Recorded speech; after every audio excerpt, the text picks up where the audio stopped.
All right, somebody sent me this video about Howard Sternarelli. I don't think that's his last name. Anyway, it's from Patrick CC, The Dark and Disturbing Downfall of Howard Stern.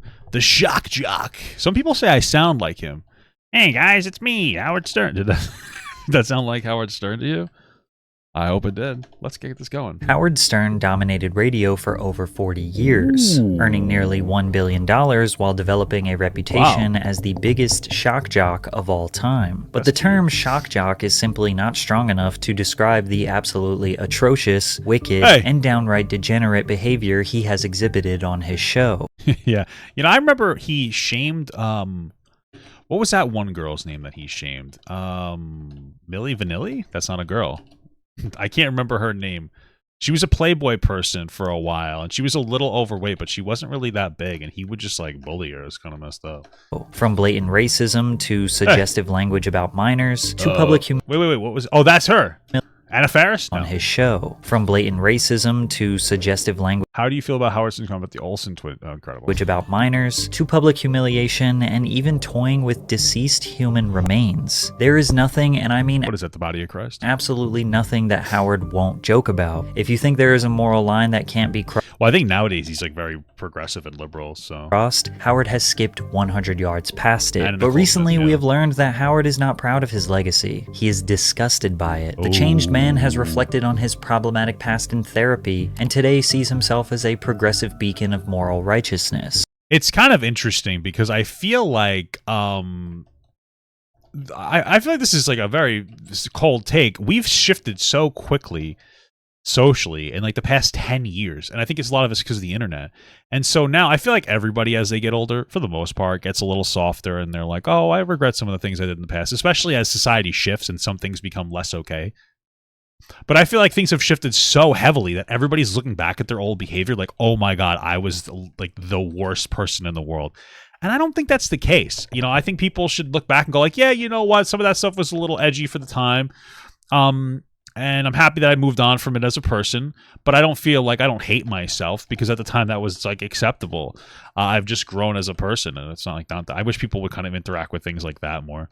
Howard doesn't want you to look into his past because you might find out that his words and actions were always used to protect his giant mountain of gold. So today we are going to dive deep into the twisted world of Howard Stern, the most controversial man in entertainment history. The King Schmaltz Bagel Hour was the name of Howard Stern. Very Jewish sounding. Stern's weekly comedy show on Boston University's radio station WTBU. However, the show was canceled during its very first broadcast due to a racial sketch titled Godzilla Goes to Harlem. It's clear from the very beginning that Howard had an affinity for controversial humor and was eager to share it on air. Radio was his dream job, and the Mount Everest peak of radio was in New York City, so a job there became his ultimate goal. After college, Stern bounced around radio stations all over the East Coast, but eventually landed a stable job in 1981 in Washington, D.C., hosting morning radio at WWDC. WWD's nuts. Stern knew this job was a big enough resume booster to eventually land him in New York. He knew he needed to be rambunctious to dominate his competition, but he couldn't do it alone. Building a team was very important. He connected with his co-host Robin Quivers. Stern's team loved Robin's laugh. See, he can't be racist. He has a black friend. And thought she would be a perfect fit for Howard to riff with. She could serve as an effective counterweight to Howard's often racially charged antics. Management liked the idea of pairing the controversial Jewish guy from New York with the black woman from nearby Baltimore. With his dream team assembled, Stern was feeling he should bring back the porn stash, you know? Cocky, and he let his listeners know immediately that he was not your typical radio host. In his very first broadcast at WWDC, what's not typical about him? He's a racist white guy. he called the office of Mayor Marion Barry and yelled at the assistant who answered the phone to explain what kind of man calls himself Marion. That's a girl's name, Howard insisted. On the second day, he rang a local high school and proposed that students be given the day off to celebrate his arrival. His on-air stunts forced the station to install a 7-second delay to contain his spontaneous and irreverent outbursts. You know, just in case they needed to silence his audio. Yeah, usually you use that if you have to fart, you know?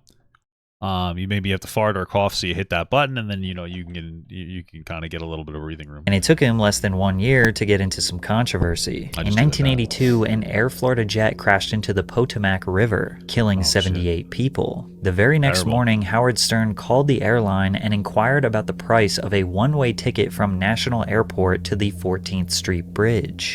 Oh my God, that seems like a little. Jesus Christ, that seems like a little. It seems like a little too soon. His unpredictable behavior. I'd be like if I did the same thing with 9/11. Quickly made Stern one of the top-rated personalities in Washington radio. Man, when I get to your age, I hope they shoot me.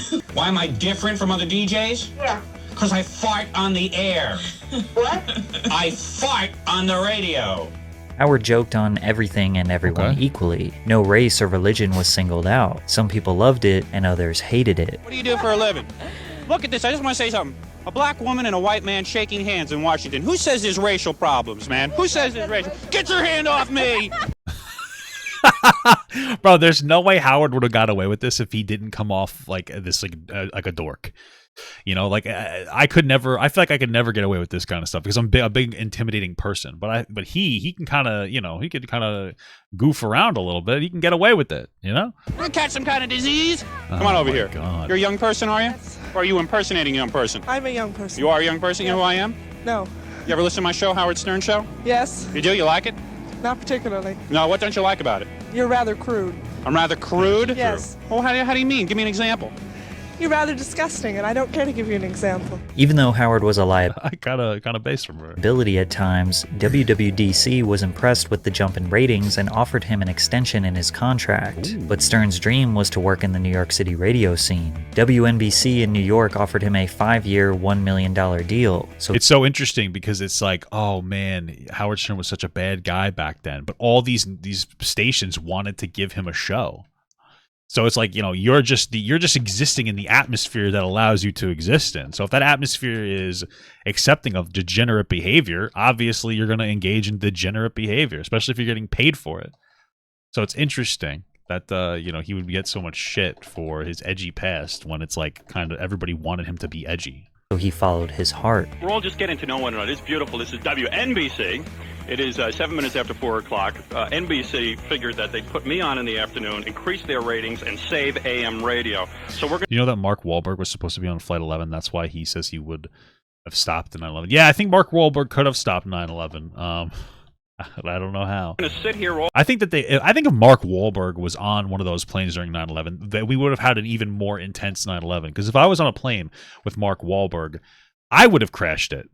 I would have hijacked the plane with Mark Wahlberg. And I love America, but I hate Mark Wahlberg. I'm just kidding. I like it. He's all right. He's okay. He's okay. I think he beat the shit out of his girlfriend or something one time, but he's okay. all day, wait for the phones to ring. We have a lot of celebrities who are going to call in. It's going to be exciting, Neil, and this should be quite a momentous occasion. Stern was now in his home city, working his dream job, and with that momentum, he boosted NBC's ratings with ease. But the prim and proper network tried to control Stern and minimize his controversial content. Howard was always quick to make fun of the network he was employed by, which obviously bothered them. Why would that ever bother them? One bathroom at NBC. It's down the hall from my office. Every drug user in the building uses because it's the only private bathroom. So now they broke the lock on the door so people can't lock it. I know. So that the NBC security people go in. He looks so weird here. $5. I am filing an official request Yeah. to the Bureau of Gut to bear witness to this mess. Pierogi, scammer payback, exposed by former employee. All right, maybe we'll take a look at that. Possibly today, maybe tomorrow. Bust drug abusers. It was this 3-year stretch where Howard was approaching A-list fame. His frequent appearances on Late Night with David Letterman increased his visibility nationwide. I'm kind of strange on the radio, and I'm not a good disc jockey. I don't play records, that kind of thing. Well, now, why is that? Why don't you play the records? Because I basically hate the music that NBC plays. Jesus. The station was in the toilet bowl before I got there, and if I continued to play the music that they played, it would have been probably dead last in the ratings. Although fans loved him making fun of his own network, he looks so different. It's fucking so insane. He knew it was reaching a tipping point. I am probably on a roll right now that will get me fired within a year or so. I will probably be fired, but I'm willing to accept that. Despite this being his dream job, Howard was basically asking to be fired, and he would get exactly what he wanted. But first, I don't think he wanted it. I think it was more that he just wasn't going to censor himself. Let me tell you about today's sponsor. Oh shit! Underdog Fantasy. Underdog! Get a massive gambling edition. Play Underdog right now. Ruin your... Spend your kid's tuition. You have 10 years to make it back. Easiest way to play fantasy sports. Not just basketball. You can make picks on baseball, football, hockey, UFC, and more. Oh, wow. Just pick whether Can I make picks on my nose? you think your favorite player's stats will be higher or lower, and you can make big money. You can make your own entry with as few as 2 picks and 3 times your money, or go bigger and win up to 100 times. Wow. Right now, Underdog is giving new customers... You guys, if you want to go ruin your life, go to the video and check that out. $100. It makes watching the NBA even more interesting for me. So rep your team and make your own picks with Underdog. I mean, I feel like if you're able to promote gambling, I should be able to promote some random girls' OnlyFans. Could you imagine that if I started to like take advertisements from OnlyFans? Just some girls like, yeah, plug in my OnlyFans, or a guy. I don't care. That's an interesting concept. WNBC issued the following press release this afternoon. As of today, Monday, September 30th, WNBC has canceled the Howard Stern program because of conceptual differences that exist between Howard Stern and WNBC management. It isn't exactly clear why Howard got fired, since the ratings for his show were through the roof. Some people think it's because of an on-air sketch that he did about bestiality, but it could have just been some... Yeah, I have some hot takes about bestiality. I don't really have a hot take. All I've ever said was that I think it's worse if a dude does a beast than a woman does a beast. You know what I mean? Like, they're both wrong. But one of them is more wrong. Unless he's just having a dog jack him off or something. But I don't think you could do that. I don't think dogs have thumbs. I've tried. Uptight executive at NBC that felt Howard was ruining the network's image. I'll tell you the truth. Right now, I am looking for a job. I would love to hear from everyone. My agent is Don Buckwell. Please give me a job. I want to get back on the air in New York. Stern's numbers spoke for themselves. He quickly got another job at WXRK in New York and dominated for years. His appearance on The Tonight Show in July of 1992, where he looked like nothing short of an 80s rock star, was crucial to his nationwide visibility. When Howard is on your show, he takes control and dominates the conversation. On the show, he announced his very first feature film. Willow Amnesty super chatted $5. Just took an Uber ride to the vape store. My driver was an old Korean man named Jong who spoke no English. Cool. He also asked to hit my vape. All right. He was sick. That's pretty fucking cool. I respect that. I'm excited to announce that I have signed with New Line Cinema. What's the name of the movie? What's it about? Well, it's called The Adventures of Fartman. And 2 months Why? after this interview, Fartman would descend from the heavens above as he made his official debut at How did the Fartman movie do? the MTV Music Video Awards. Allow me to demonstrate the greatest farting powers of all. Were farts like that funny? But I mean, I like farts, but I feel like they're a little like this is. I guess maybe farts were all the rage back then.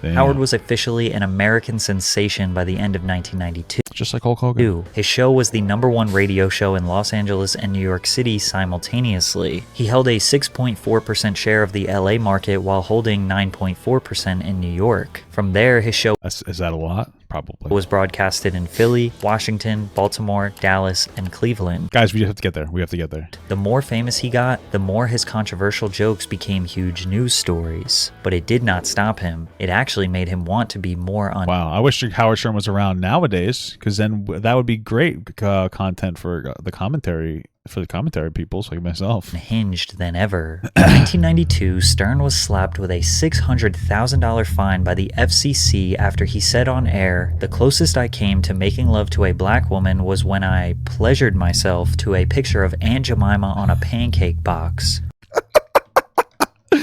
That's so funny. I did it right on her kerchief. But this statement is mild compared to how bad his 1993 blackface stunt was. In a 1993 New Year's Eve pay-per-view event, Stern and Sherman Hemsley did a parody skit acting as Ted Danson and Whoopi Goldberg. Stern painted his face black with white around his mouth to mimic the hateful representation of black people in show business in the early 1900s. I mean, I feel like if a prolific black comedian, which he was working with, was doing it with him, does it really matter? Like, I don't know, who cares? But it wasn't just the paint. He dropped just about every single racial slur used against black people, as well as speaking in a stereotypical accent used to demonize African Americans. Well, don't let the door hit you on your big black ass, mama, on the way out of here. Now, who cares? I mean, like, I'm not trying to be an asshole, but obviously he's doing, what is that, Sherman Hemsley? Am I saying that right? He just said his name. I'm bad with names. Right? I'll say, hopefully I got that right. Yeah. I mean, I feel like, you know what I mean? That would be like if I was doing something with like Cat Williams and he's like, yeah, say all these. All right, what am I supposed to say? You can't turn that man down. You know? Where was I? Oh, yes. Now, Whoopi, you is a filthy But this was... Oh, my God. wasn't even the first time he had done blackface. A decade earlier, on the Petey Green Show, he showed up with a painted face and a headpiece that was supposed to make fun of an afro. Black people want slavery as much as white people want. The slaves we want is the Indo-Chinese. And if you can believe it, he did it one more time on his short-lived Channel 9 TV show in 1991. Now, I'm just what the fuck is this? A Jim Henson movie? trying to improve my image. The black people are against me because they say that I'm not a real black man. How he got away with this was very simple. As long as the corporations that were broadcasting him were making money, they didn't really care about morality. But make no mistake, there was definitely outrage against Stern at the time. Many people calling for him to be canceled, banned from radio and television. The federal government was fining him constantly. Nearly every year, the FCC fined him tens of hundreds of thousands of dollars. Tens of hundreds of thousands? I've never even heard somebody say something like that before. For some obscene thing he said or did, but he just paid the fines, told them to go F themselves, and kept up his bad behavior. Damn, what a sexy bad boy, am I right, fellas? You know what I'm saying? His fans loved that nothing could stop him. I mean, the FCC probably liked him too, because they were making money off of him. You know? Released his 1993 autobiography, Private Parts, which caused riots of thousands of fans during book signing events. He held an anti-censorship rally to protest the FCC's constant attacks on his show, to which 5,000 people showed up outside the United Nations. He couldn't stop dominating. He was featured on the cover of Rolling Stone magazine. Billboard, wow, what a sexy guy, added a category to their annual awards basically just for him. The nationally syndicated Air Personality of the Year award was given to Howard every year from 1994 to 2002. The Miss Howard Stern New Year's Eve pageant in 1994 broke the record for the most paid subscribers for a non-sports event. You could make $50,000 just for appearing on my New Year's Eve pay-per-view special. Listen up. Are PP Vagina? you beautiful? PPV? That was the jokes. If I didn't explain that well, did I? Are you talented? Is your life so meaningless that you could drop everything and come to New York at a moment's notice? Then I want you. Yes, I want you to enter your local Howard Stern beauty pageant. You could be a finalist in my New Year's Disgusting Eve pay-per-view special. And don't be discouraged because here's last year's winner. $400,000. That's mean. Anyway, I like Howard Stern. He's one of the best male advocates. I don't know if you know this. He talks about how his wiener is not particularly big and he still gets pussy. And it's like, that is a real male advocate, you know? Especially as a grower myself. I'm not a shower. I'm a grower. You know what I mean? So when it's soft, it makes me a little sad. When it gets hard, I feel a little better about myself. Households paid $40 each to tune in for a pay-per-view gross of $16 million. Howard Stern was the king of all media. No matter what platform, what medium, he and his filthy fans were going to dominate. He got so confident, he decided to run for governor of New York. He secured the required 2/3 majority votes, receiving 287 of the 381 votes cast, but had to drop out of the race because he wouldn't complete a financial disclosure form required by the Ethics in Government Act. Oh, wow, what is he hiding? He said, "I've been telling you about myself since the first day I started broadcasting. There's only one fact I never revealed. I never told you how much money I made. I never told you how much money I have in the bank. And the reason I never told you is because it's none of your business." Out of all the horrible things that Howard has said in... Well, I mean, I feel like for a politician, it makes sense for them to disclose that information to make sure that there's no issues with stuff. if that makes sense. I know you know what I'm saying, right? Yeah. I can't remember the words. Done. It's interesting that where he draws the line is telling you how much money he makes. And Howard had no intentions of toning it down, but his show was starting to get dark. Deborah Debbie Tay was a frequent guest on the Howard Stern show, but fans of the show called her the space lesbian because she would tell stories on the air about her being abducted by aliens and having sex with the female aliens. Miss Tay was showing I like that. Is there a reenactment of that? Signs of suffering from mental illness, and her frequent drug use added more stress to her condition. Sadly, in April of 1995, Debbie's boyfriend, Chauncey Hayden, called the He looks a little bit like a little bit of a cut. Show to tell Howard that Miss Tay passed away from a heroin overdose. That's horrible. Howard then invited Chauncey to the show the next day for an In Loving Memory episode for Debbie. Chauncey brought Miss Tay's cremated ashes in a box to the studio. While Stern did dedicate the show to her memory, he also made some rude comments and remarks, suggesting he would glue her back together, and then asking Chauncey to chew pieces of the bone fragments. Howard then requested the box of her ashes and let the audience know they would be opening Debbie later on. I figured I'd want to see her, you know, so without further ado, maybe open the box and let me take a look at Debbie in her final resting place. So that's Debbie, huh? You're doing weird things. Wait, Debbie wants to say something. Yeah, I mean, it's inappropriate. Maybe part of him is like, you know, making like some people make humorous little quips when they're upset. I get it, but also definitely over the line. Pretty fucked. Even for the 90s, picking up and shaking human bones was pretty grim. Oh, I shake my bone all the time. You could tell the crew was mortified. I don't know, man. This is really wrong. You think so? Yeah. Dude, is that the guy that blew his head off with a shotgun from the hit band Nirvana? Debbie would What do you love mean it's this. wrong? Debbie would Paul Rudd? love this. You know it. What do you mean it's wrong? This is heavy That's metal, Debbie. dude. Look at that. Ow, ow. Let me see. I gotta come over and see Debbie for me. I wasn't ready. I thought I was ready. You want to come over and visit? My knees are getting weak again. Oh, man. Oh, man. There's a lot of her in This is a solemn moment. I thought there was... What do you think this is of her? Do you think that's her head?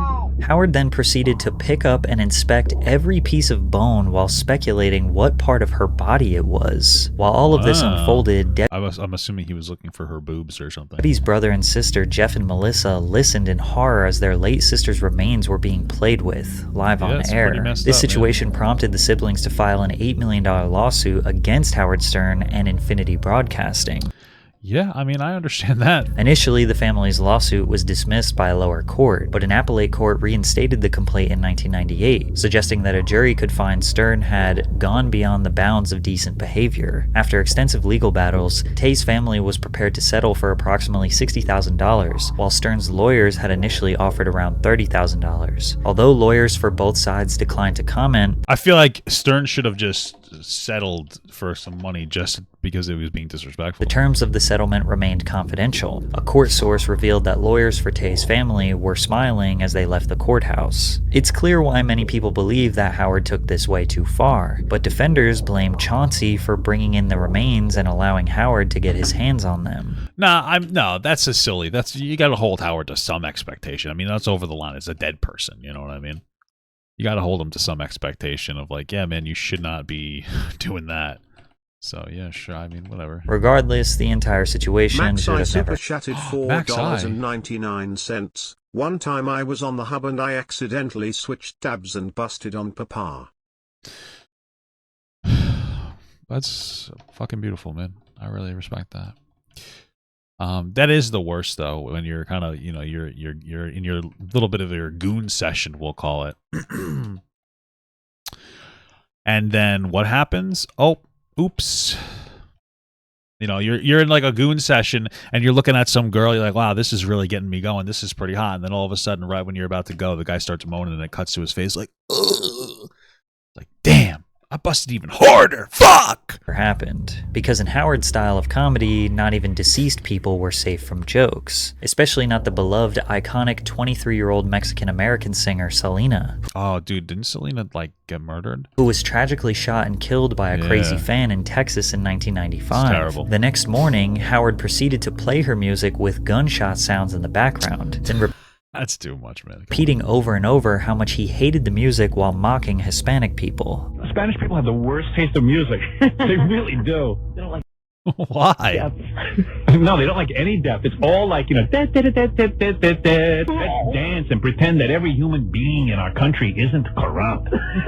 Keep in mind, Stern's show was broadcasted in Texas at the time, where Selena was slain. Outrage erupted, with Hispanic leaders in Texas threatening to boycott radio stations that air Howard Stern. But I mean, I'd be pretty pissed too. Yeah, it's pretty fucked up. He never apologized, because he stood firm in his belief towards racist humor. I know, but Jesus Christ, the woman just died. I don't really care about the joke he made. It's the woman just died. Why?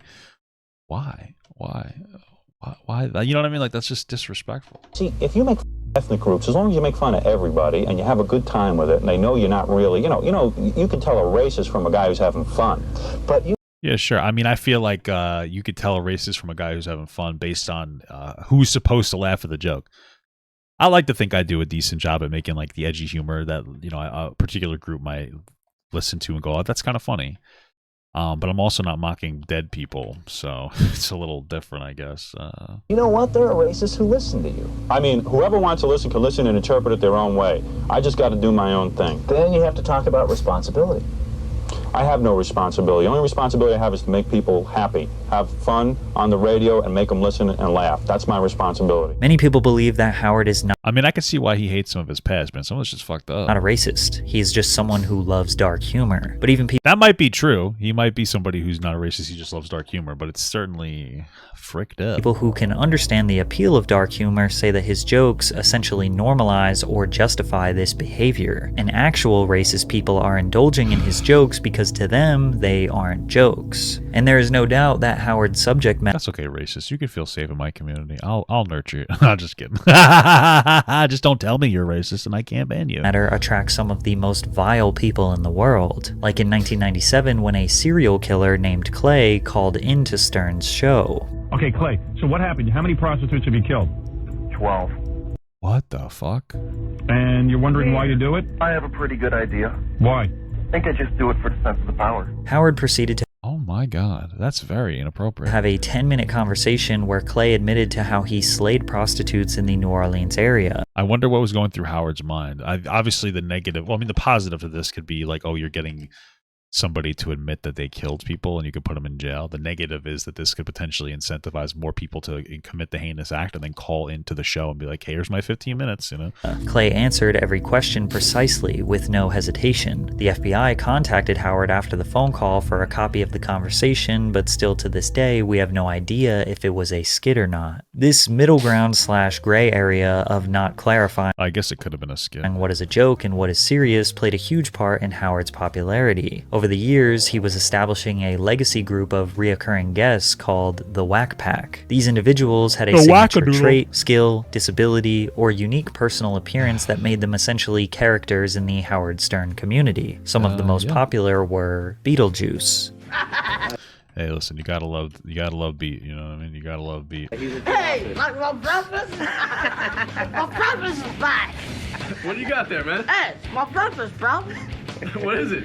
My dinner. Breakfast of champions. Okay. Breakfast. I've heard of brunch, which is breakfast and lunch, and I've heard of Brinner. Well, no, not Brinner. I guess Brinner would be breakfast and dinner. All right, fuck it. The champion dinner. You got a drink there? Hey, it's my breakfast, brother. Hank the Angry Drunken Dwarf. So anyway, so you're pretty loaded. What have you been drinking all night? I've been drinking a lot of booze. Yeah? What are you drinking? I drink everything. Eric Willow the actor. Amnesty super chatted $5. Vor. So I'm so dark, so wet, pure bliss in What Papa's the fuck? gut. I feel your saliva soaking my hair. Papa, I'm inside your gut, I must nut in here. Okay, what the fuck? Gary the Bigfoot. Daniel Carver, who was the former... Oh, Daniel Larson. Grand Dragon. Damn, think about it. Daniel Larson would have been on Howard Stern if he was alive, if he was around now. Dragon of the Ku Klux Klan. Sour Shoes. Nicole Bass. Is that a trans person or just a muscular fucking girl? High Pitch Eric. Good, how are you? And it's not a goof. That's his voice. It's my real voice. Yeah. You know, it's funny. I told my wife when we first started dating that I had like a very squeaky voice because we met on Tinder, and she just kept talking to me for the next 2 or 3 weeks. And then when I finally called her on the phone to talk to her for the first time on the phone, she was very surprised that I didn't sound like this guy. So she got real lucky. She could have been dating a fucking doofus. Although, if you have a weird, if you have a voice like that, you're not a doofus. You're a king, obviously. And you've never gotten laid? Never got laid before in my whole life. Right. Crackhead. I couldn't understand why. You've got to be able to get a surgery. If they can make a trans woman, if they can make a trans man sound more masculine, they got to be able to make that guy sound more masculine, right? Bob, among dozens of other Whack Pack members. Fans believe Howard's content with the Pack was his best work. They loved these people. Sure, they were laughing at them, but they were also laughing with them. And they all seemed to be having a good time. Howard was now... They're probably making money. That's really the key. Fuck, what did I just get? A 20-year veteran in the industry, and it seemed like nothing could stop his momentum. Stern signed a deal with CBS to host the Howard Stern radio show on television. When he first launched, 79 stations carried the show, and they were rating 81% better when his show was on their station. But eventually the graphic content caused over 60% of the TV stations to stop airing the program over the next 3 years. It's not that he was any more controversial than before, we were simply in a changing world approaching the 2000s. Yeah, that makes perfect sense. Why not just censor the show? Let him do whatever he wants and then just... I guess it's because it's live and people like the live aspect of it. And just before the turn of the century, Howard's comments on the Columbine High School shooting could be his biggest controversy of all time. What does it The Columbine High School shooting occurred on April 20th, 1999 in Columbine, Colorado. 2 students, Eric Harris and Dylan Klebold, carried out a mass shooting at their high school, killing 12 students and a teacher, and injuring many others. Yeah, terrible. I've been looking. We did that whole Sue Klebold thing, and it talked a lot about it because there was this whole controversy going on with like Tommy 2 Cents or whatever. He got decimated by that guy Morby. But it's interesting how much apparently there was so much bullying in that school, which was a potential factor in driving those kids to bully. And the cops didn't do anything when they found like the plans to shoot the school up or whatever, or the bomb plans. The 2 then removed on a website themselves from the planet. The Columbine High School shooting nearly 30 years later still remains one of the deadliest school shootings in U.S. history. And in true Howard Stern fashion, the day after the shooting, he was talking about it on his show and had some very interesting things to say. There was like really good-looking girls running out of there with their hands over their heads. Okay. Jesus Christ, dude, come on. Yeah, see the bombs. I feel like if I heard this right when it happened, I wouldn't be fucking laughing out of shock. They're still working. Did those kids try to have sex with any of the good-looking girls? They didn't even do that.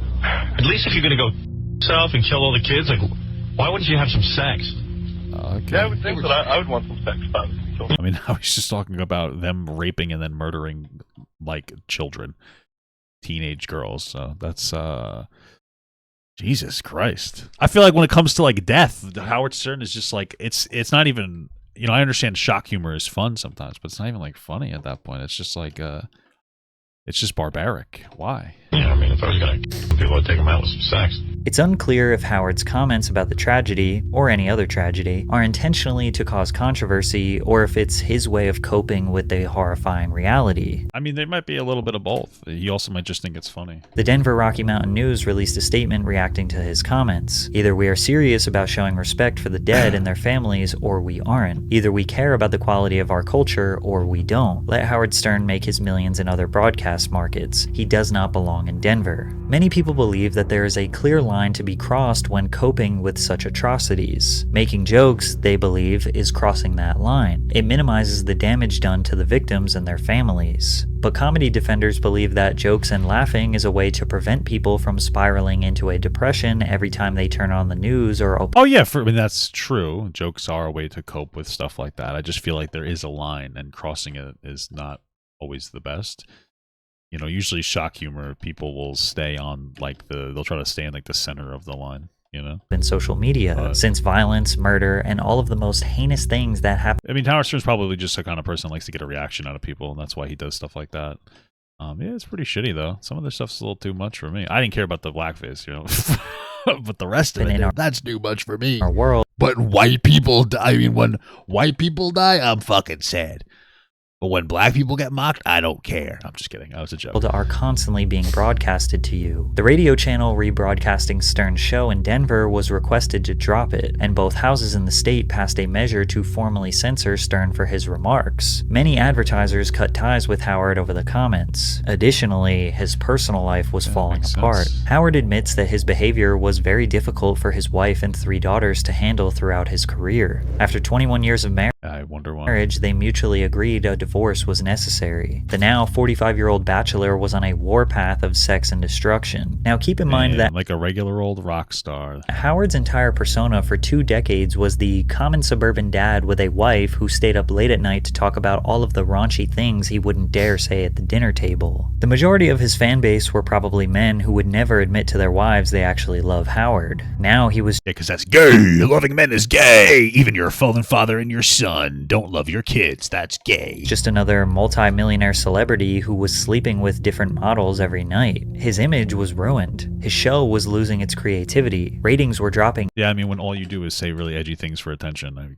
can't imagine why people would think you're very creative. Exponentially, which led to some of the lowest moments in his career. In the year 2000, Howard seemed to start an obsession with the then 14-year-old Full House stars Mary-Kate and Ashley Olsen. What the fuck? Really? I know that Bob Saget would make really inappropriate jokes about that too.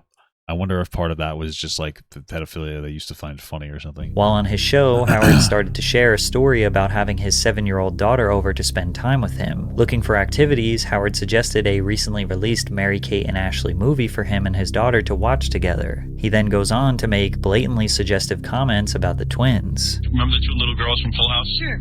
Well, now they're like 13, and they're pieces of ass. What the fuck, dude? What is wrong with him? Come on. Just don't talk about... Why do you have to talk about recent tragedies and children? Jesus Christ. Oh, my Lord. Oh, yeah, I've seen pictures of it. And normally, I don't look at a 13-year-old and sexualize them. I don't. But these 2 are pieces of ass. They're grown up perfect. Are they budding yet? Yeah. Oh. Their boobies are out. So, I mean, and don't get me wrong. I'm not into 13-year-olds. Well, yes, you are. But I don't know. You can't think you're Oh, my I'll God. tell you why I'm not. on about the Olsen twins. I don't look at them like, oh, gee, I want to have sex with them. But I look at them and I go, man, they're going to be great when they're adults. Oh, my God. That's terrible. I wonder how they felt about being sexualized like that. That would probably devastate them. That's fucking terrible. Jesus Lord. At the time, Howard being around 45 years old, making CM Punk super chatted $4.99. I heard you were saying some unkind things about me wings. Once my tricep heals, I'll meet you in the ring and put you to sleep, pal. Bro, you're fucking tricep. Who cares? Your fucking tricep. Oh, my tricep heals. You didn't even hurt your tricep. You're lying because you're a fucking pussy, CM Punk. All right. Unkind things. The fucking unkind. Like, what incredible phraseology there. Comments about teenage girls is very alarming. Again, even if he is joking, he is potentially justifying this type of mentality that some men his age might consider to be normal. And 2 years later, his thoughts on the 16-year-olds had not changed. My 9-year-old is way into the Olsen twins. I mean, has every one of their tapes, knows everything about them. Why is he so into specifically the Olsen twins? There's got to be hotter 13-year-olds. No, I'm just kidding. That's terrible, though. What the fuck? Loves them. He doesn't love them the way I love them. I love them because they're going to be hot. The dark... Why? Why is he doing this, dude? What the fuck? Reality is that Howard's feelings towards the twins were unfortunately common. Celebrity birthday countdowns were a popular internet trend where people would anticipate a celebrity. That's true. That's how they got Britney Spears. They fucked her up by doing all this creepy shit, talking about her, like, you know, when she was like 14 or whatever.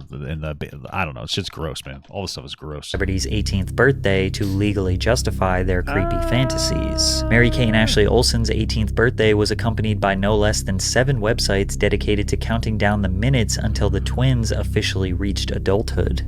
That's disgusting. At least nowadays they would probably deepfake them. So I guess it's they're better off. It's disgusting and terrible, dude. Women feel uncomfortable almost comes natural to him. On a 2002 episode of The Howard...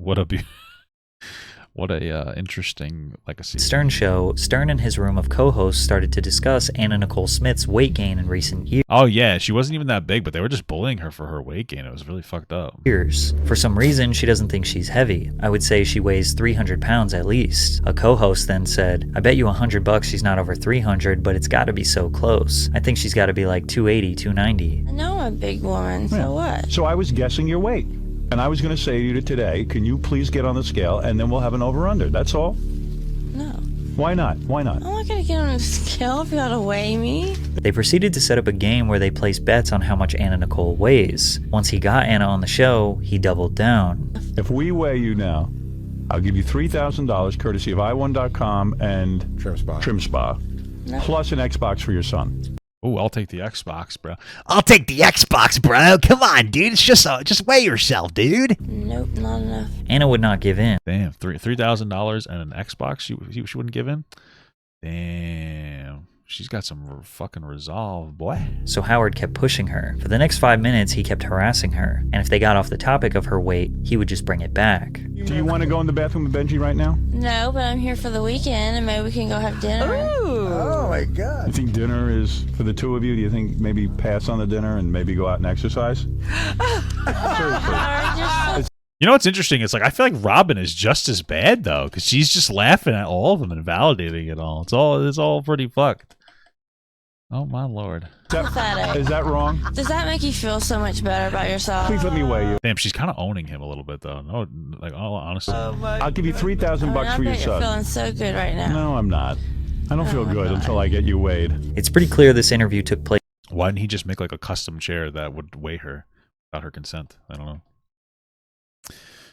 Right? Like, doesn't that make sense? During a rough part of Anna's life, as she struggled with drugs and alcohol for many years. Despite this, she stood firm and refused to give Howard the satisfaction of breaking her down. Good for her. Luckily man. for She could have bought so many drugs with that too. the fandom, Howard added a new consistent member to the show, Artie Lang, who was a stand-up comedian and huge fan of the show. Artie was a breath of fresh air for fans, as he represented the common man and average Joe persona that Howard lost. Artie was a self-admitted drug, alcohol, and food addict who also suffered from depression. His ability to make jokes and laugh away the pain made him connect with the millions of average men listening at home. Artie and Howard became good friends and exhibited great chemistry on set. They had another brief run of shocking content the fandom loved, such as the Butterface pageant, which was a beauty contest where women would put a brown paper bag over their face and only showcase their bodies. A panel of judges would rate them 1 out of 10 and then rate them again on their face once they removed the bag. The worse the face, the higher the score. So in theory, the ugliest woman would win. It's mind-blowing some of the women that they called ugly, especially when you consider how the judges looked or how some people in the crowd looked. Yeah, but they're men, dude. Men don't have to look good. Only women need to look good.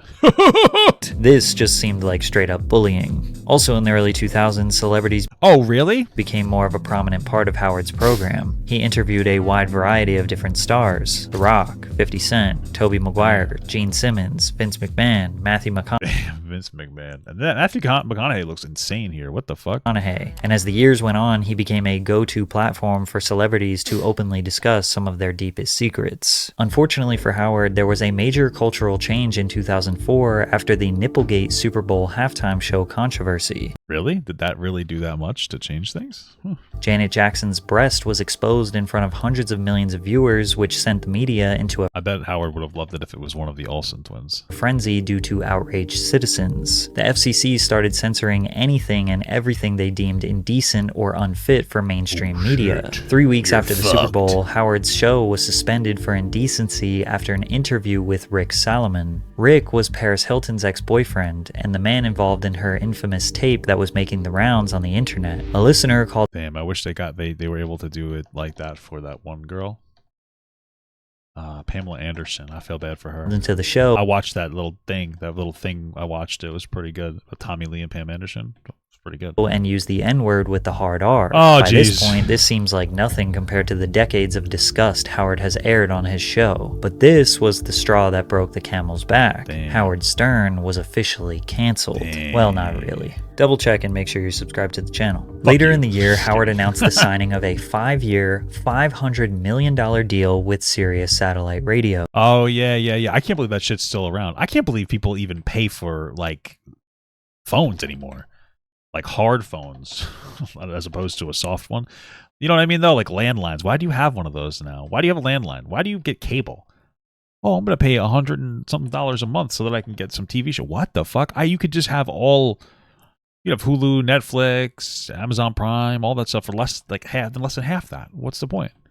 Satellite radio is not mandated by the FCC, so his battles with the government are officially over. Granted, the viewership would decrease significantly since viewers have to pay a fee to access satellite radio, but Howard had secured a die-hard fan base during his career, and millions of those fans bought subscriptions to the radio just for him. This was a rebirth for Howard. He now has a wide-open door to say and do whatever he wants with no repercussions, and as we know, Howard will take that to a level nobody could ever imagine. Allow me to introduce the It's Just Wrong show, easily the most abhorrent segment he has ever done. The It's Just Wrong show had just 4 episodes: father-daughter, brother-sister, I'm sorry, what? mom-son, and mother-daughter. Though real-life family members would have to answer trivia questions for a chance to win a cash prize of up to $10,000. But if they answer the question wrong, the male counterpart would have to take off a piece of their mother's, sister's, or daughter's clothing. Why would you even be on the show?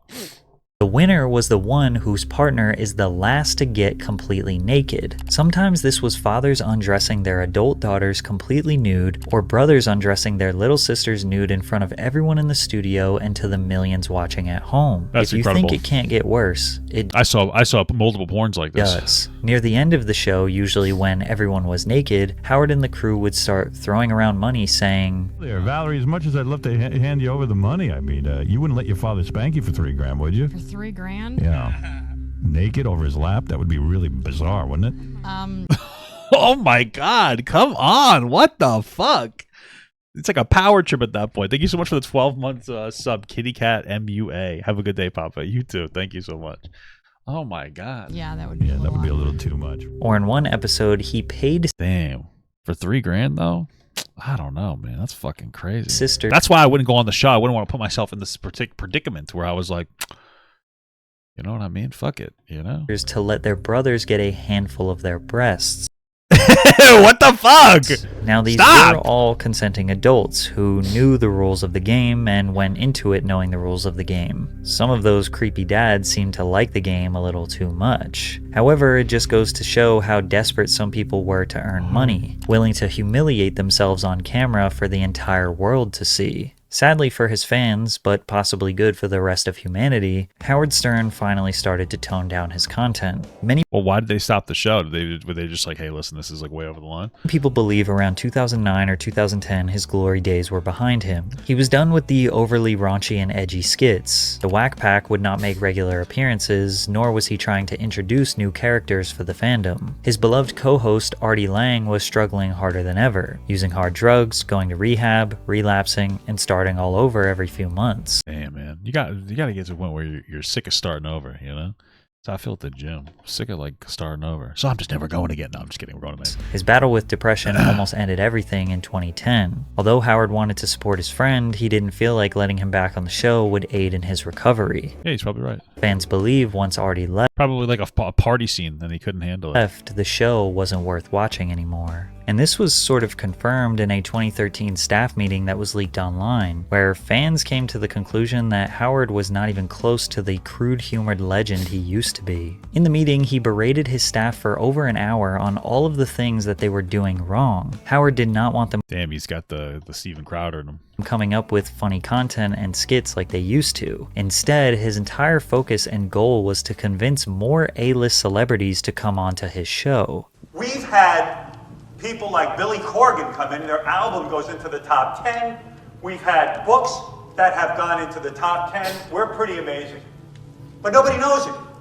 We're now on satellite radio, and now that we're in satellite radio, we're in sort of our own little protected bubble. But what's happening is people are forgetting that this is the best fucking medium for any guest to be booked on. I wonder, it would have been interesting if TikTok existed when he was doing this, because like, yeah, now there's not as much public or notoriety because he's on a private, you know, whatever news station basically, or whatever you want to call it. So there's nobody really seen going like, oh, I want to check this out, you know. Whether they're in the field of books, whether they're in music. I suck. Look at what we do for guests. We have a news department that actually promotes them after they're in. We play their shows over multiple times. Howard mentioned that his 23 million paid subscribers, these extremely loyal fans, should be used as a marketing tool for celebrities. He noted how celebrities' publicists beg to be on Oprah, Jimmy Kimmel, and competing interview shows. Howard wants his show to be the #1 destination for celebrities to do interviews, promote their work, or whatever business they're pursuing. Finally get the artists up here and they walk into the radio station and we look like, some people around here look like zombies from Walking Dead.